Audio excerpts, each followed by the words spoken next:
El día de hoy vamos a hablar del manejo terapéutico del cáncer de próstata, siguiendo los lineamientos de las guías internacionales de manejo. Como sabemos, la perspectiva de esta enfermedad ha cambiado mucho en los últimos años y los criterios que se consideran para tratar correctamente a un paciente se han modificado a la vez. Sabemos que actualmente uno de los factores más importantes para la toma de decisiones es la expectativa de vida, la presencia o ausencia de síntomas, la estratificación por grupos de riesgo y la presencia o ausencia de metástasis, ya sea regionales o a distancia. Sabemos que la enfermedad localizada se cataloga en grupo de riesgo muy bajo, riesgo bajo y riesgo intermedio favorable.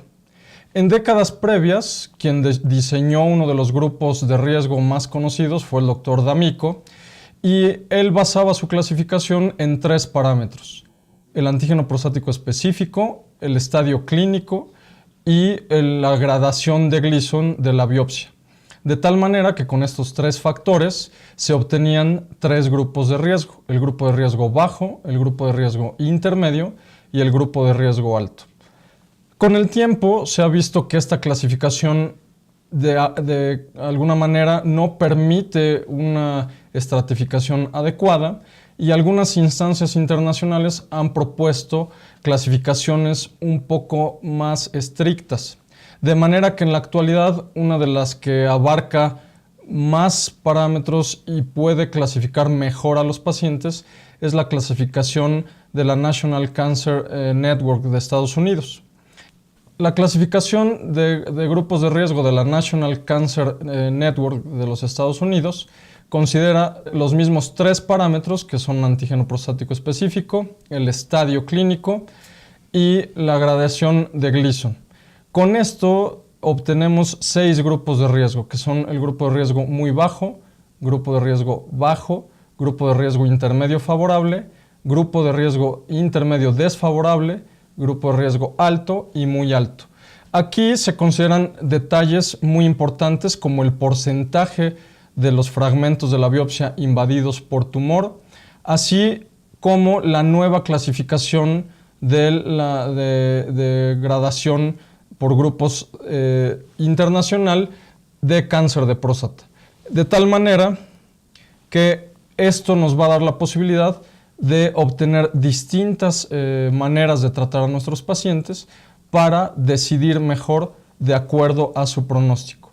En este caso, las opciones de tratamiento aceptadas por las instancias internacionales de tratamiento del cáncer de próstata nos van a dar 3 alternativas: la vigilancia, que tiene 2 modalidades, la vigilancia activa y la observación; la cirugía radical, que puede hacerse abierta o por invasión mínima, y a su vez la cirugía abierta se divide en retropúbica y transperineal, y la de invasión mínima en laparoscópica y robótica, y la radioterapia como última alternativa, que esta a su vez se clasifica en radioterapia externa con sus distintas modalidades, y la radioterapia con semillas o braquiterapia.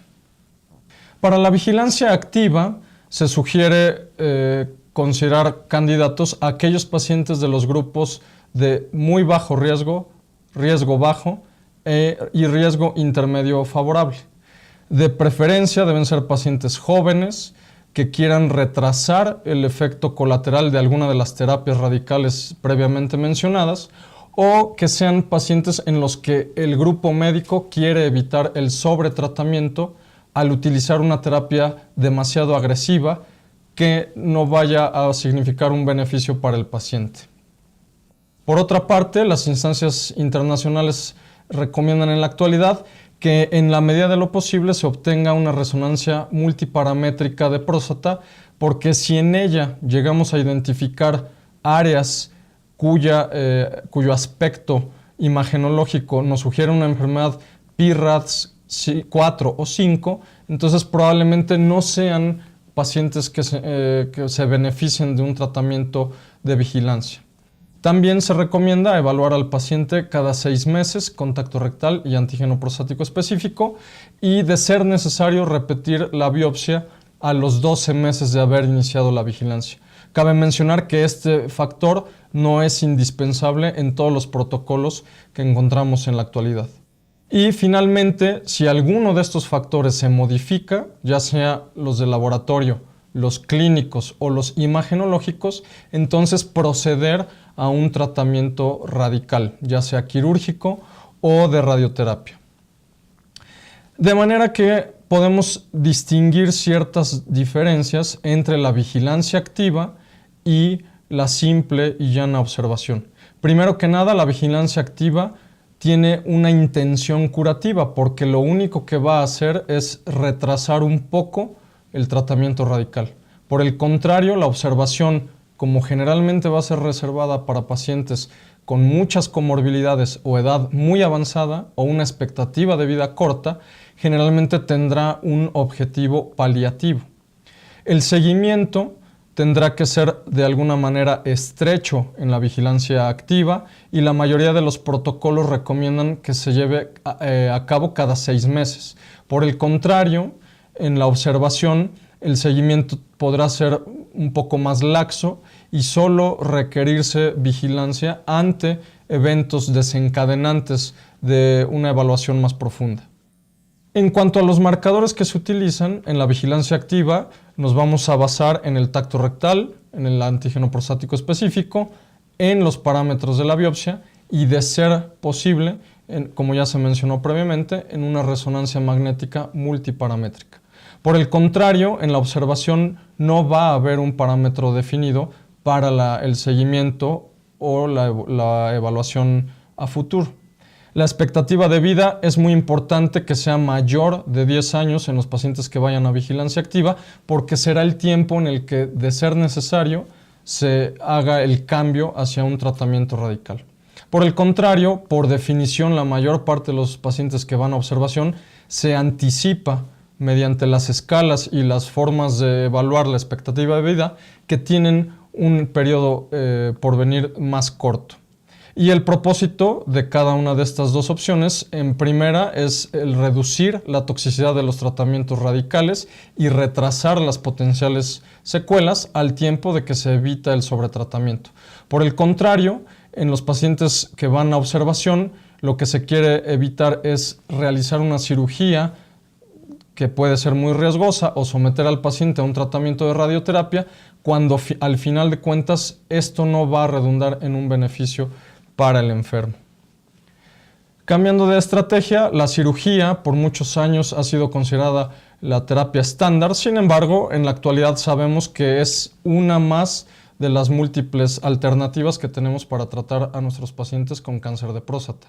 En el grupo de riesgo bajo, muy bajo y riesgo intermedio favorable, se considera que no es indispensable llevar a cabo como parte del procedimiento quirúrgico una linfadenectomía, ya que estos pacientes no tienen más de un 2% de riesgo de tener metástasis a los ganglios linfáticos. Siempre hay que considerar los riesgos y los beneficios, sobre todo en aquellos pacientes jóvenes que todavía quieran conservar sus funciones sexuales y urinarias intactas. Habría que discutir con el paciente para que la toma de decisiones sea compartida.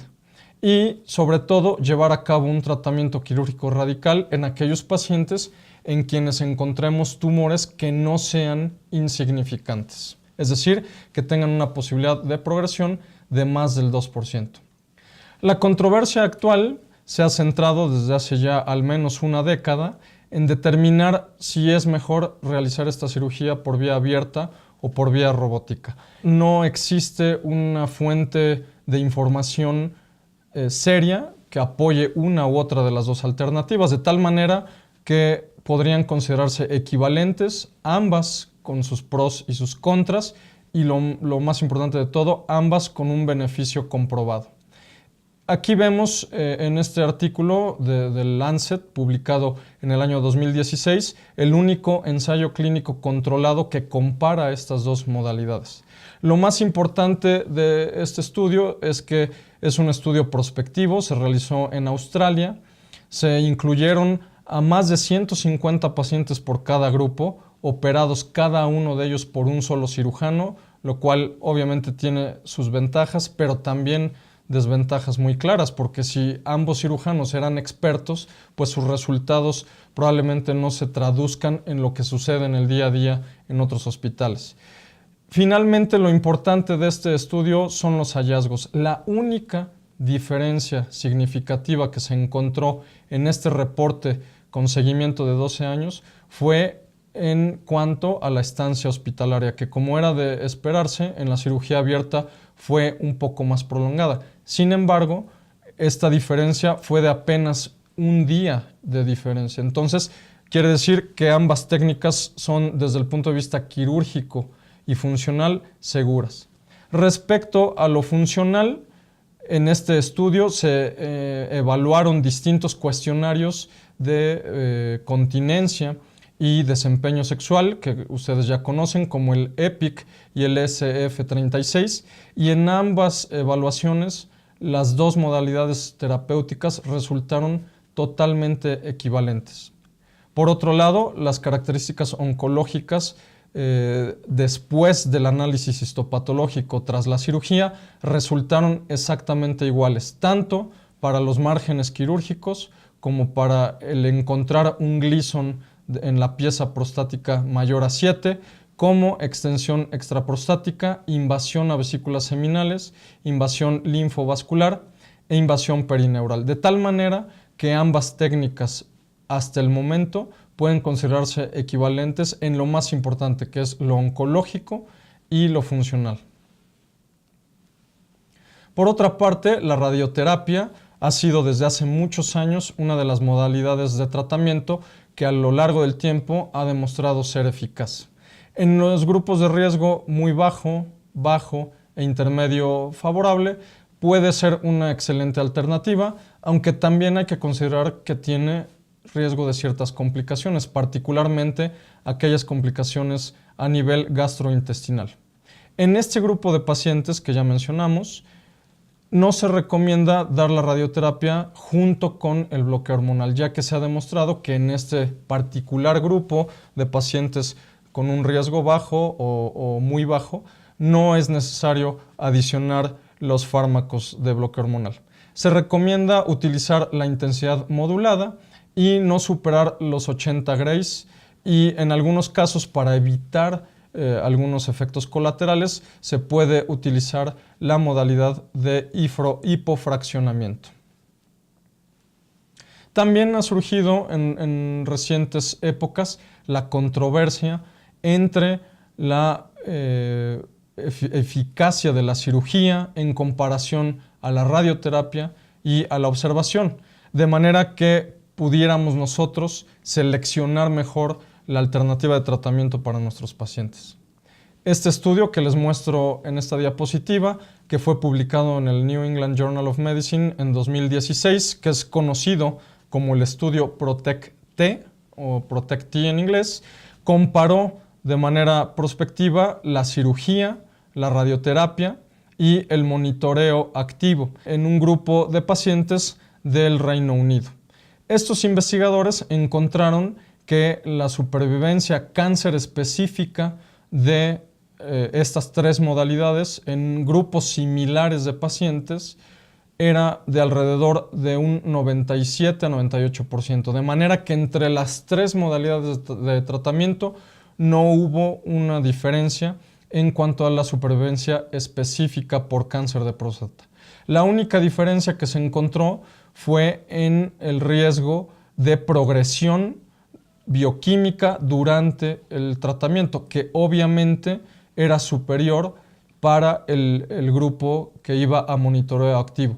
Afortunadamente, este grupo, que no fue intervenido ni quirúrgicamente ni por radioterapia, aunque tuvo un mayor riesgo de progresión, no tuvo un mayor riesgo de mortalidad, lo cual nos hace pensar que estas tres modalidades son equivalentes en supervivencia a largo plazo y que sus diferencias sutiles servirán a los médicos para determinar cuál paciente pueda ser un mejor candidato.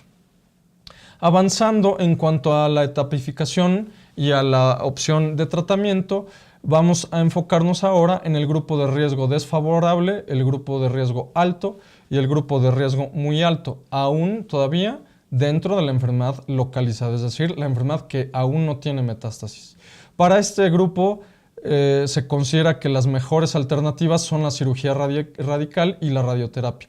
Aquí la observación podría ser una alternativa en aquellos pacientes que tengan múltiples comorbilidades o que su expectativa de vida sea sumamente corta, pero ya no es un tratamiento estándar.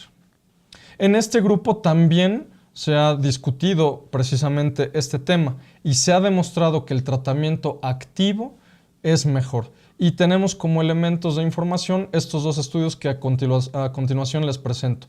Primero que nada, este estudio escandinavo, que es el estudio SP-CG4, que demostró que en pacientes de grupo de riesgo intermedio, el tratamiento activo con cirugía podía ofrecer menor riesgo de mortalidad por cualquier causa, menor riesgo de mortalidad por cáncer de próstata y menor desarrollo de metástasis a distancia a lo largo del tiempo. Por otra parte, este estudio hecho en los Estados Unidos, que es el estudio PIVOT, mostró que los pacientes que eran tratados con cirugía tenían mucho menor riesgo de morir por cualquier causa, aunque el riesgo de mortalidad por cáncer de próstata se mantuvo muy parecido entre los pacientes tratados quirúrgicamente y los únicamente observados. De cualquier manera, en este grupo de pacientes, es decir, el grupo de riesgo intermedio desfavorable y el grupo de riesgo alto y muy alto, la cirugía, aunque sigue siendo una alternativa adecuada de tratamiento, generalmente se recomienda que se modifique un poco la técnica en comparación al grupo de riesgo bajo. ¿A qué me refiero? Primero que nada, hay que considerar hacer una linfadenectomía pélvica extensa en estos pacientes siempre que técnicamente sea factible, ya que este grupo de enfermos tiene hasta un 20% de riesgo de desarrollar metástasis a los ganglios linfáticos. Por otra parte, en este grupo de pacientes no se recomienda llevar a cabo la neuropreservación, que sí es altamente recomendable en los grupos de bajo riesgo. Por ello, la cirugía tiene que ser más extensa y debe considerar para toma de decisión junto con el paciente el riesgo de desarrollar disfunción eréctil completa. Por otra parte, también se debe considerar que muchos de estos pacientes, es decir, del grupo de riesgo alto, pueden llegar a requerir tratamiento adicional después de la cirugía, por lo que la cirugía debe considerarse parte de una estrategia multimodal de tratamiento y no la única forma de dar terapia a estos enfermos. La linfadenectomía, como ya se dijo, tiene que ser extensa y evitar nuevamente la neuropreservación.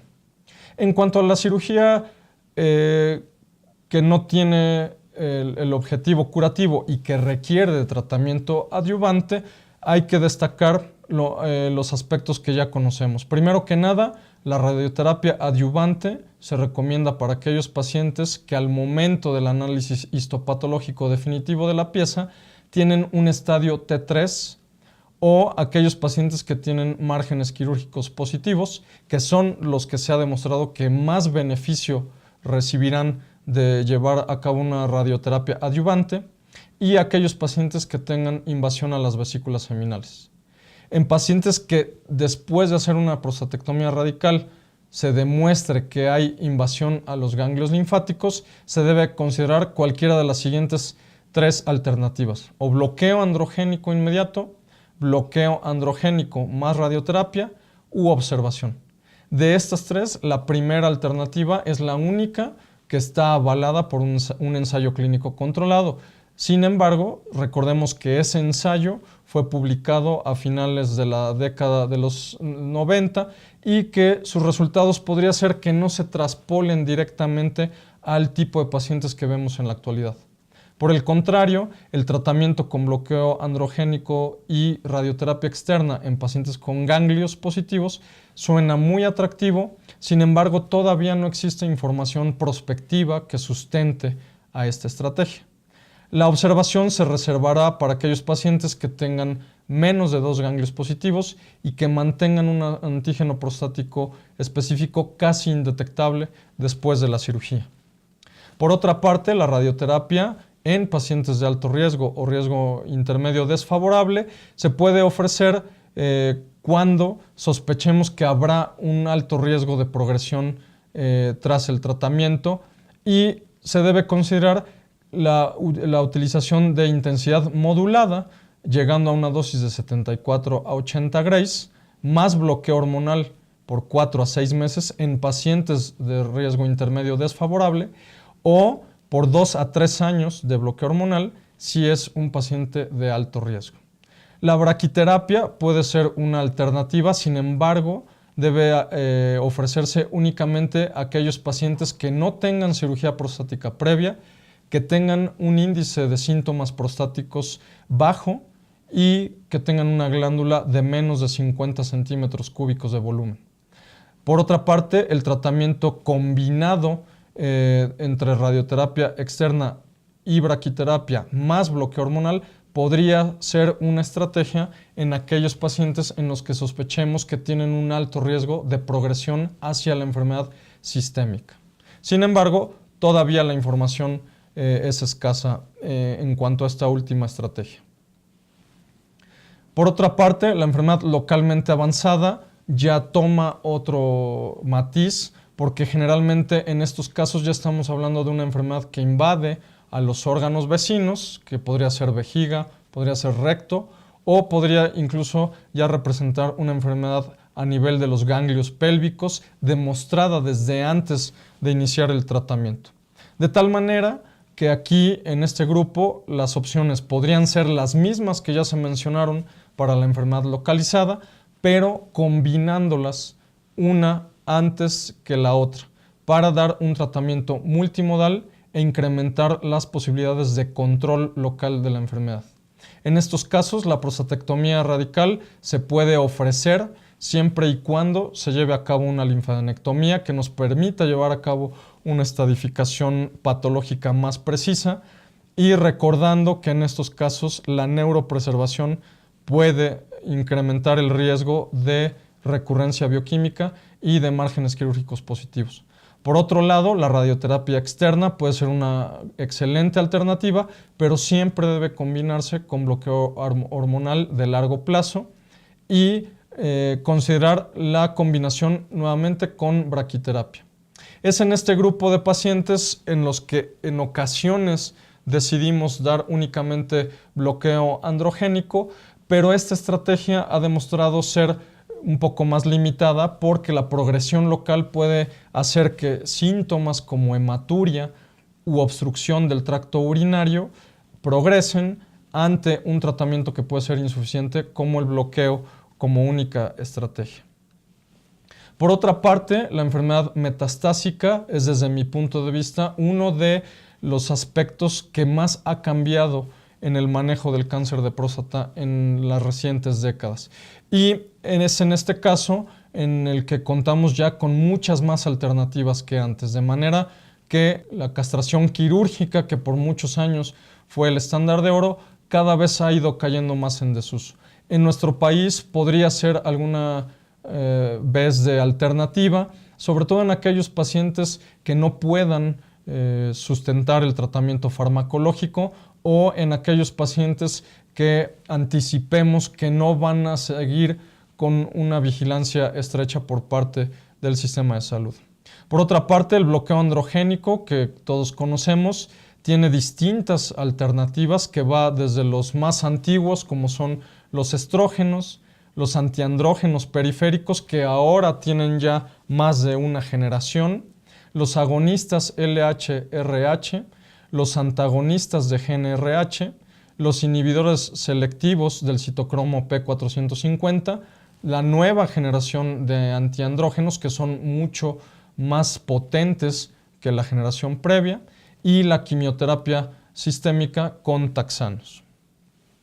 Hay diversas modalidades de tratamiento. El que por mucho tiempo fue considerado el estándar de oro desde el punto de vista farmacológico fue el bloqueo androgénico total. Sin embargo, en la actualidad no se recomienda utilizarlo en todos los pacientes, ya que ofrece una ventaja que no es superior al 5% en comparación a la monoterapia con análogos agonistas o antagonistas de GnRH. Y tiene el inconveniente que incrementa los costos y el riesgo de efectos colaterales. La monoterapia es en la actualidad el tratamiento farmacológico más recomendado cuando es a base de bloqueo hormonal, y el estándar de oro para esta modalidad es el uso de análogos agonistas de LH y RH o el uso de antagonistas de GnRH. No se recomienda el uso de monoterapia con antiandrógenos periféricos de primera generación porque en ningún estudio han demostrado ser más eficaces que los análogos o los antagonistas. Y dentro de estas estrategias tenemos también la variedad de bloqueo androgénico continuo y bloqueo androgénico intermitente. Este último se recomienda más en pacientes que fueron tratados primariamente con cirugía o con radioterapia y que a lo largo del tiempo han ido desarrollando recurrencia bioquímica o enfermedad metastásica. Por el contrario, el tratamiento continuo se recomienda para aquellos pacientes que debutan con una enfermedad metastásica y que nunca recibieron un tratamiento local a nivel prostático. En cuanto a las diferencias en los mecanismos de acción, sabemos que los agonistas LH y RH, que son el estándar, y los antagonistas GnRH, tienen ciertas particularidades que nos harían inclinarnos por uno o por otro. Los análogos generan un pico inicial de FSH, de LH y de testosterona que por retroalimentación negativa, tras 2 a 4 semanas del tratamiento, provocarán los niveles de castración. Por el contrario, los antagonistas de GnRH provocan una supresión inmediata de la liberación de FSH, de LH y por obvias razones de la síntesis de testosterona, de manera que permitirán alcanzar los niveles de castración en alrededor de 3 días tras el inicio del tratamiento. Estas diferencias en el mecanismo de acción a corto plazo harán que los pacientes que reciben un análogo desarrollen esta elevación de las cifras de testosterona transitoriamente que coloquialmente conocemos como el fenómeno de llamarada. Y en cambio, los pacientes que reciban antagonistas de GnRH no desarrollarán esa elevación transitoria de testosterona. El tiempo dirá si esta diferencia implica diferencias sustanciales en el pronóstico de nuestros pacientes. De manera que bioquímicamente estas diferencias permiten distinguir a estos dos fármacos y tomar ciertas consideraciones para decidirnos por alguno de ellos. En los pacientes con enfermedad metastásica, entonces, las diversas recomendaciones hechas por las instancias internacionales incluyen: primera, se recomienda ofrecer tratamiento sistémico inmediato a aquellos pacientes con muchos síntomas con el objetivo de que sean paliados y sobre todo evitar la presencia de secuelas o de consecuencias por el avance local de la enfermedad. En segundo lugar, se deben ofrecer, de acuerdo a los lineamientos internacionales, antagonistas de GnRH para aquellos pacientes con un riesgo inminente de fracturas por compresión a nivel de la columna vertebral que predispongan a una compresión medular, o en aquellos pacientes que tengan alto riesgo de desarrollar retención aguda de orina por la obstrucción. En pacientes asintomáticos se puede ofrecer tratamiento sistémico inmediato, sin embargo, son pacientes en los que también se debe cuidar la presencia de efectos colaterales por los fármacos. Usar antiandrógenos antes de llevar a cabo el tratamiento con análogos LH-RH para evitar el fenómeno de llamarada que ya mencionábamos previamente, y no utilizar monoterapia con antiandrógenos de primera generación. Por otra parte, el uso de docetaxel en pacientes con enfermedad M1 sensible a hormonas es una de las nuevas recomendaciones basada en el estudio publicado en 2017 en el que se demostró que el uso de quimioterapia sistémica reducía en un 24% la mortalidad global de estos pacientes. También debe considerarse como una opción en aquellos pacientes que puedan recibir tratamiento con abiraterona, adicionar esta al bloqueo hormonal convencional, ya que se ha demostrado un riesgo de mortalidad de un 37% en los primeros 3 años. De tal manera que en esta tabla estamos observando los estudios que recientemente, es decir, en la última década, han modificado sustancialmente las estrategias de tratamiento para pacientes con cáncer de próstata metastásico. En el primer grupo de estudios vemos aquellos ensayos clínicos controlados que adicionaron estrategias modernas de tratamiento al ya convencional bloqueo hormonal con análogos LHRH y antagonistas GnRH. Son los estudios CHAARTED, STAMPEDE, LATITUDE y la modalidad de STAMPEDE con abiraterona los que vinieron a revolucionar el manejo del cáncer de próstata hormonosensible. La última etapa del cáncer de próstata que vamos a discutir en esta charla es el cáncer de próstata metastásico resistente a la castración. Como vemos en este gráfico, el cáncer de próstata tiene una evolución que se caracteriza por el control local de la enfermedad mediante la terapia radical con cirugía o radioterapia, el riesgo de recurrencia o de progresión a una enfermedad avanzada sensible a hormonas y finalmente el inevitable desarrollo de la resistencia a la castración. Es en esta modalidad donde han surgido también ciertas modificaciones y cambios que han llevado esta evolución a un límite que antes no conocíamos. Primero que nada, ahora se ha definido a la enfermedad resistente a la castración sin metástasis o M0 como se le conoce cotidianamente. En este grupo de pacientes, algo que es muy importante a considerar es el tiempo de duplicación del antígeno prostático específico. Para esta medición es recomendable usar alguna de las calculadoras disponibles en línea de manera que podamos estimar si el paciente tiene un tiempo de duplicación menor a 10 meses, iniciar tratamiento farmacológico. Si por el contrario el tiempo de duplicación es mayor a 10 meses, entonces mantener el bloqueo hormonal convencional únicamente y una monitorización estrecha. Aquí tenemos también diversas alternativas de tratamiento que incluyen apalutamida y enzalutamida. Por el contrario, en la enfermedad resistente a la castración metastásica, las opciones también se han modificado en épocas recientes. Y esto nos incluye tratamientos que van a modificar el metabolismo óseo, tratamientos que van a bloquear la producción de testosterona a nivel suprarrenal, los antiandrógenos más potentes de segunda generación y el uso de vacunas generando anticuerpos propios del paciente. De tal manera que las opciones de tratamiento para este grupo de pacientes incluyen abiraterona, docetaxel, enzalutamida, radio 223 y algún ensayo clínico que ofrezca nuevos medicamentos.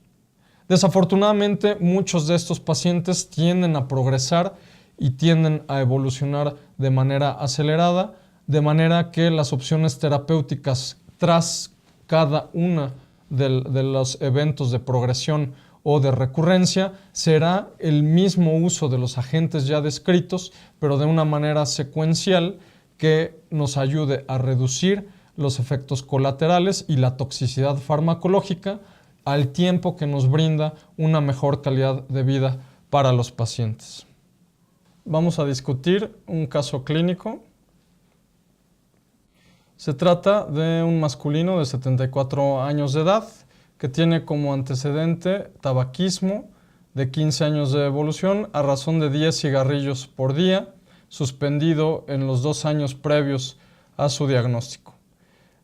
Tiene dislipidemia, tiene hipertensión, toma atorvastatina y enalapril cada 24 horas.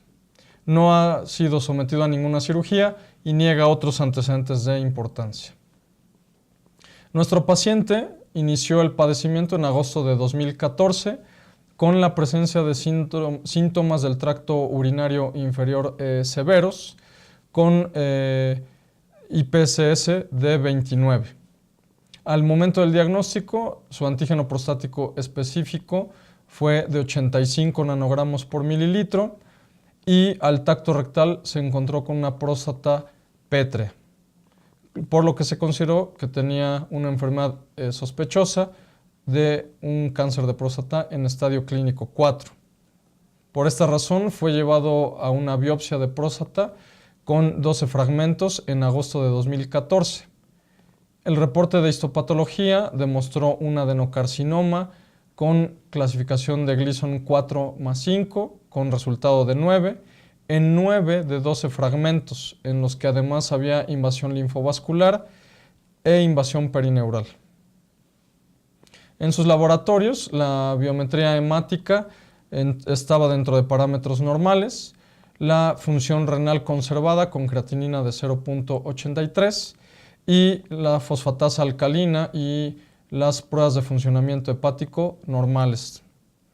En la tomografía que se llevó a cabo en septiembre de 2014 se demostró la presencia de hidronefrosis bilateral, una próstata aumentada de tamaño y densidad heterogénea y no había ningún sitio de metástasis ni a nivel ganglionar ni a nivel hepático. El gamagrama óseo de 2014 demostró ausencia de metástasis óseas.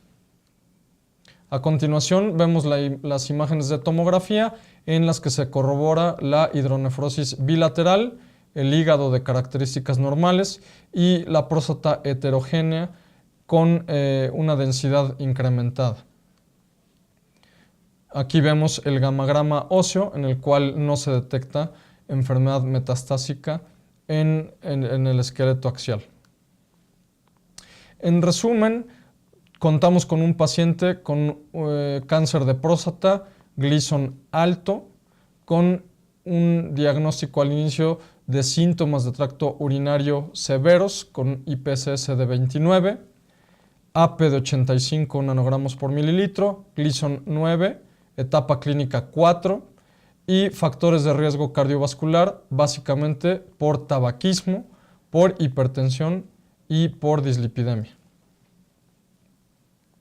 Como parte del tratamiento, se decidió en la unidad funcional de urología oncológica del instituto iniciar tratamiento con bloqueo hormonal sistémico a base de un antagonista de GnRH, el de Garelix, con una dosis inicial de 120 miligramos y las dosis subsecuentes de mantenimiento mensual de 80 miligramos. Con esto lo que logramos fue disminuir el antígeno prostático específico hasta lograr un nadir de menos de 0.95 nanogramos por mililitro. Como vemos en la gráfica, estos valores se mantuvieron así hasta mayo de 2016.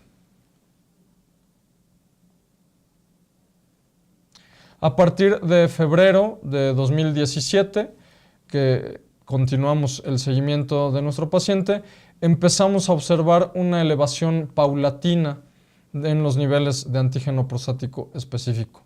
Inicialmente de 2.49 y subsecuentemente de 3.72 y una elevación progresiva hasta llegar a 6.82. Para este momento el paciente continuaba con el bloqueo hormonal a base de Degarelix y los niveles de testosterona medidos de manera secuencial nos demostraron niveles de castración. Fue en ese entonces cuando se decidió realizar estudios de imagen y se demostró un gamagrama positivo con captación anormal del radiofármaco a nivel de la escápula izquierda, razón por la que se decidió iniciar tratamiento con docetaxel, considerando que es un paciente con una etapa resistente a la castración.